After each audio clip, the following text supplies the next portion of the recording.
Everyone. मैं आज clinical psychology के इंटर्नशिप के बारे में बात करूंगी कि आपको कैसे स्टार्ट करना है, क्या प्रोसीजर होता है इसका। मेरा रीजनल सेंटर जो है वो सिक्किम था। गैंगटॉक से जो है वो हमारी सारी जो है काम वगैरह जो है वो हुए हैं। तो मेरे लिए मेरा रीजनल सेंटर गैंगटॉक था। सिक्किम यूनिवर्सिटी के अंदर जो है मैंने मास्टर्स इन साइकोलॉजी किया है। आपको सेकेंड ईयर में 3 ऑप्शंस मिलते हैं स्पेशलाइजेशन के लिए। जो एक है क्लिनिकल साइकोलॉजी, दूसरा काउंसलिंग और तीसरा इंडस्ट्रियल। तीनों में ही आपको इंटर्नशिप करना पड़ता है। तो मैं आपको क्लिनिकल साइकोलॉजी का बता रही हूँ। इनफैक्ट फर्स्ट के कुछ प्रोसेसेस, ये जो प्रोसेसेस है ये तीनों में ही सेम ही होते हैं। आपको सबसे पहले एक ईमेल लिखना पड़ता है आपके रीजनल सेंटर को। मेरा रीजनल सेंटर गैंगटॉक था तो मैंने उसका यहाँ पे आपको ईमेल आईडी जो है वो लिख दिया है। आपको कोशिश करनी है कि आप हेड ऑफ द डिपार्टमेंट जो है आपके रीजनल सेंटर पर, जो कि आपके यूनिवर्सिटी जो है स्टडी सेंटर पर, वहां जाके आप अगर बात कर सकते हैं या आपके प्रोफेसर से जो है वो कांटेक्ट कर सकते हैं तो बहुत अच्छा रहेगा। अदरवाइज आपको क्या करना है, जैसे आपका फर्स्ट ईयर सपोज कर लीजिए जो है एग्जाम जो है वो आपका जून जुलाई में खत्म हो जाता है। उसके बाद आपके एडमिशन्स होते हैं। तो बहुत लोग जो है शुरुआत से ही स्टार्ट कर देते हैं। तो सितंबर से उनका जो है, मेरे साथ जो मेरे बैचमेट्स थे उनका सितंबर से इंटर्नशिप जो है वो स्टार्ट हुआ था। मेरा थोड़ा डिले हो गया था क्योंकि मैंने अपना सब्जेक्ट चेंज करवाया था। उसकी वजह से मैंने दिसंबर से स्टार्ट किया। तो सबसे पहले आपको एक ईमेल जो भेजना है वो किसको भेजना है, रीजनल सेंटर में जो आपको भेजना है, जो भी आपके डायरेक्टर है उनको, कि मैंने जो है इंस्टीट्यूट का सिलेक्शन कर लिया है। आप कौन सी गवर्नमेंट हॉस्पिटल है या कोई रिहैबिलिटेशन सेंटर है वो आप पहले सिलेक्ट कर लो। और आपके जो गाइड है, मैंने क्यों बोला कि आपको अपने हेड ऑफ द डिपार्टमेंट या अपने टीचर से बात करनी चाहिए, ताकि आपका गाइड आपके स्टडी सेंटर पर कौन रहने वाला है वो आपको पता चल जाए। उसके बाद ये दो चीजें जो है जब आप पता कर लेते हैं, एप्लीकेशन में आपको उन दोनों चीजों का उल्लेख करना है। एड्रेस बताना है जिस गवर्नमेंट इंस्टीट्यूट में आप करना चाहते हैं, और उसका पिन कोड, सब कुछ, और साथ में अपनी डिटेल्स कि आपका नाम, आपका एनरोलमेंट नंबर, ये सारी चीजें आपको ईमेल जो आप लिखोगे उसमें मेंशन करना है। मेंशन करने के बाद जैसे मेरे साथ क्या हुआ कि मेरे को 3-4 बार भेजना पड़ गया था क्योंकि मेरा सब्जेक्ट चेंज हुआ था तो वो रिफ्लेक्ट नहीं हो रहा था वेबसाइट पर। तो मैंने एक बार 18 को लिखा था, फिर मैंने 2-3 बार और जो है वो मेल डाला। उसके बाद मुझे 1 दिसंबर तक जो है वो रिप्लाई आ गया था। वो रिप्लाई जब आएगा तो उसमें ही जो है ना आपका रेफरेंस लेटर जो है वो आपको मिल जाएगा कि जिस गवर्नमेंट इंस्टीट्यूट में आप करना चाहते हैं वहां का नाम लिखते हुए वो जो वहां के हमारे स्टडी सेंटर से जो रिलेटेड जो डायरेक्टर हैं वो आपको एक रेफरेंस लेटर इशू करते हैं। वो रेफरेंस लेटर लेकर के ही आपको उस गवर्नमेंट हॉस्पिटल में जाना है। क्योंकि मैंने बिना रेफरेंस लेटर के मैं गई थी तो मुझे उन्होंने कहा कि जब तक आप रेफरेंस लेटर नहीं लाओगे तब तक हम जो है वो आपको अलाउ नहीं कर सकते। फिर जब रेफरेंस लेटर मिल गया आपको, जो हेड ऑफ द इंस्टीट्यूट है, मैंने नॉर्थ बंगाल मेडिकल कॉलेज में अपना इंटर्नशिप जो है वो किया। तो वो वार्ड नंबर 32 है। आप किसी से पूछ करके वहां जा सकते हैं, क्योंकि पहले आपको डिपार्टमेंट में जाना चाहिए फिर पूछना चाहिए। तो मैंने वहां पे हेड ऑफ द डिपार्टमेंट के नाम से एप्लीकेशन लिख दिया था। फिर उन्होंने मुझे दोबारा से चेंज करने को कहा कि नहीं, आपको प्रिंसिपल के नाम पर जो है वो एप्लीकेशन लिखना पड़ेगा कि आप इंटर्नशिप यहाँ पे करना चाहते हो। जब आप वो एप्लीकेशन लिख लेंगे आपको फिर से प्रिंसिपल ऑफिस में भेजा जाएगा। वहां भेजने के बाद आपसे जो है कुछ डिटेल्स जो है आपकी मांगी जाएंगी। ठीक है, आपने पहले एप्लीकेशन लिख लिया जहां भी आप करना चाहते हो। उसके बाद वहां एक अकाउंट्स डिपार्टमेंट है, वहां जाकर के आपको अपना इग्नू का जो आईडी कार्ड है, जो आपके पास तभी आपको इश्यू होता है जब आप एडमिशन लेते हैं, आईडी कार्ड की जेरोक्स कॉपी, जो आपने फर्स्ट ईयर में जितना भी आपने पेपर क्लियर किया है, आपका पेपर क्लियर होना चाहिए।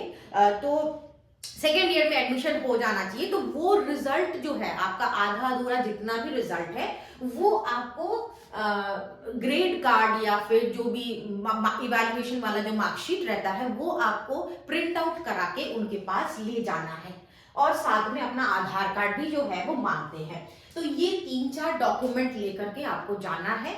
आपको कुछ समय तक वहां पर ना थोड़ा सा टाइम लगता है गवर्नमेंट इंस्टीट्यूट्स में, तो डेफिनेटली आपको बैठना पड़ेगा, इंतजार करना पड़ेगा, क्योंकि उनके भी आप काफी सारी दूसरी रिस्पॉन्सिबिलिटीज होती है। तो जब आप ये कर लोगे फिर ना आपको जो है वहां पर फी जो है वो पे करना पड़ेगा। अब अलग अलग गवर्नमेंट हॉस्पिटल के अलग अलग टाइमिंग्स जो है वो होते होंगे।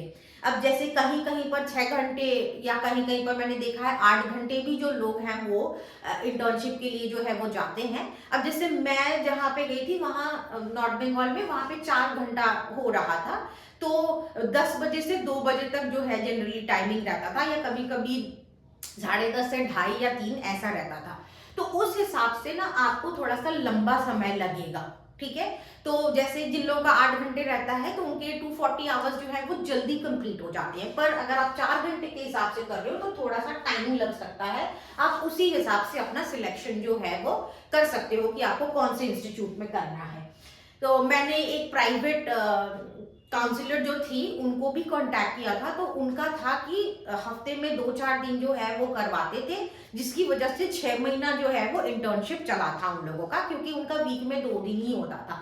लेकिन मैं चूंकि लगातार काम कर रही थी, लगातार इंटर्नशिप जो है, इंटर्नशिप के लिए मैं जा रही थी नॉर्थ बंगाल मेडिकल कॉलेज, तो मेरा रेगुलर बेसिस पे मैं कर रही थी, तो और टाइमिंग कम था, वर्क फ्रॉम होम भी मैं कर रही थी, तो इसलिए मेरा वो मैनेज हो गया। इसलिए मैं जो है वो ऑलमोस्ट 3 महीने तक जो है मैं गई थी नॉर्थ बंगाल मेडिकल कॉलेज, तब जाके मेरा इनफैक्ट मेरा 240 आवर्स से ज्यादा ही का जो है वो टाइम जो है वो इंटर्नशिप में मैंने किया था। तो जब आपका ये सबमिट हो जाएगा, जब आप ये फीस जो है वो जमा कर देते हो, फिर आपके जहां भी आप गए थे ना, जो जो गवर्नमेंट हॉस्पिटल था या जो rehabilitation centre, generally procedure wise से ही सब कुछ होता है, तो वो आपको एक ऑर्डर इशू करते हैं। वो ऑर्डर और साथ में आपका रेफरेंस लेटर, ये सब चीजें लेकर के आपको एक डेट दिया जाता है। आप अकाउंट सेक्शन में ही आप बात करोगे, वो आपको बता देंगे कि इस डेट से आप ज्वाइन कर सकते हो। फिर मैं गई थी और फिर मेरा 19 दिसंबर 2024 से मेरा इंटर्नशिप स्टार्ट हुआ था। मैं डिपार्टमेंट में गई, मैंने वो ऑर्डर दिखाया, तब से जो है मेरा कंटिन्यू रहा, और फरवरी तक जो है वो मैंने 2 महीने के अराउंड शायद, या इनफैक्ट मैं कुछ दिन और भी गई थी मार्च में भी, क्योंकि मुझे अपना प्रोफाइल जो है, सॉरी, ये जो मेरी फाइल थी इंटर्नशिप रिपोर्ट की, वो चेक करवाना था, तो इसके लिए भी मैं गई थी। तो जब ऑर्डर मिल जाता है उसके बाद आप आराम से अपना जो इंटर्नशिप है उस गवर्नमेंट इंस्टीट्यूट में, ऑर्गेनाइजेशन में आप आराम से कर सकते हो। वहां आपको गवर्नमेंट इंस्टीट्यूट क्यों चुनना चाहिए? क्योंकि ऑब्वियसली वहां पर पेशेंट्स के जो नंबर होते हैं वो बहुत ज्यादा होता है, और एक्सपोजर आपको बहुत ज्यादा मिलेगा। प्राइवेट इंस्टीट्यूट्स में जो है वो पेशेंट्स की जो संख्या होती है वो कम होती है, तो आप थोड़ा सा कम एक्सपोजर आपको मिलता है।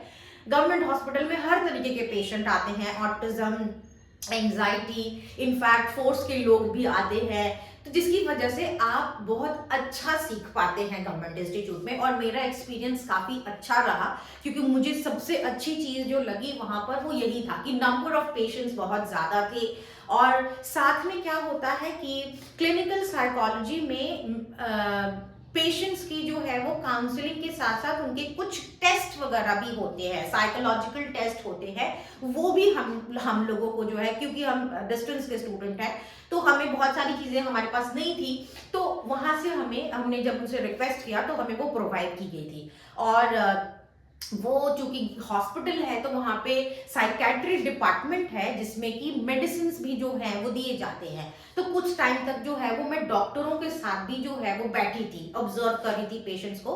तो it was really a very beautiful experience for me. और मेरा जो इंटर्नशिप कंप्लीट हुआ तो मेरे को मार्क्स भी बहुत अच्छे मिले थे।